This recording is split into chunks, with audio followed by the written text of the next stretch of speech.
Assalamualaikum warahmatullahi wabarakatuh. Kami dari kelompok 4 dengan materi Sistem Akuntansi Pemerintah dengan dosen mengaku Dr. Pak Dewi Hendri, SE, MSI, AKT, CA.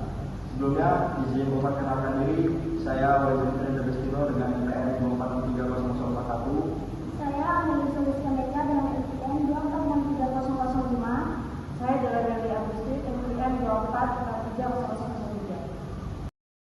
Sistem Akuntansi Pemerintah Pusat. Apa itu Sistem Akuntansi Pemerintah Pusat? Sistem Akuntansi Pemerintah Pusat (SAPP) adalah serangkaian prosedur manual maupun komputerisasi yang digunakan oleh pemerintah pusat untuk mengidentifikasi, mengukur, mencatat, dan melaporkan transaksi keuangan sesuai dengan peraturan perundang-undangan yang berlaku.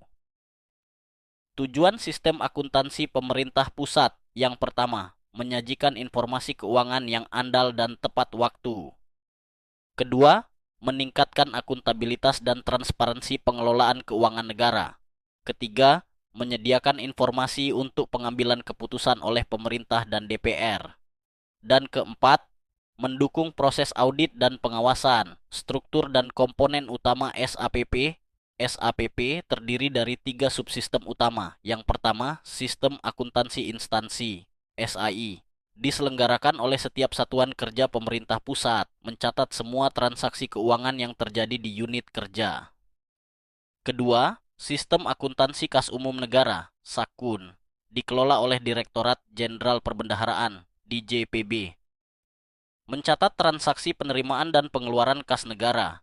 Dan yang ketiga, Sistem Akuntansi Pusat (SAP), diselenggarakan oleh DJPB. Menyusun laporan keuangan pemerintah pusat LKPP, konsolidasian, alur proses SAPP, transaksi terjadi di Satker. Satker mencatat transaksi menggunakan aplikasi, misalnya Saiba dan Simak BMN. Laporan dari Satker dikompilasi oleh kementerian atau lembaga. Direktorat Jenderal Perbendaharaan menyusun laporan keuangan konsolidasian. LKPP disusun dan diaudit oleh BPK. Laporan keuangan dalam SAPP. 1. Pencatatan transaksi keuangan di tingkat Satker menggunakan Saiba dan Simak BMN. Kedua, rekonsiliasi internal antara laporan keuangan dan barang. Ketiga, rekonsiliasi eksternal antara Satker dan KPPN. Keempat, penyusunan laporan keuangan di tingkat kementerian lembaga. Kelima, konsolidasi laporan oleh DJPB untuk menyusun LKPP. Dan yang keenam, audit oleh BPK dan diserahkan ke Presiden. Tantangan dan pengembangan. Pertama, peningkatan kualitas SDM akuntansi pemerintah. Kedua, integrasi sistem informasi keuangan yang lebih baik. Ketiga, adaptasi terhadap perubahan regulasi dan standar baru. Dan penguatan pengendalian internal dan audit internal. Kesimpulan, sistem akuntansi pemerintah pusat merupakan fondasi penting dalam pengelolaan keuangan negara yang akuntabel dan transparan.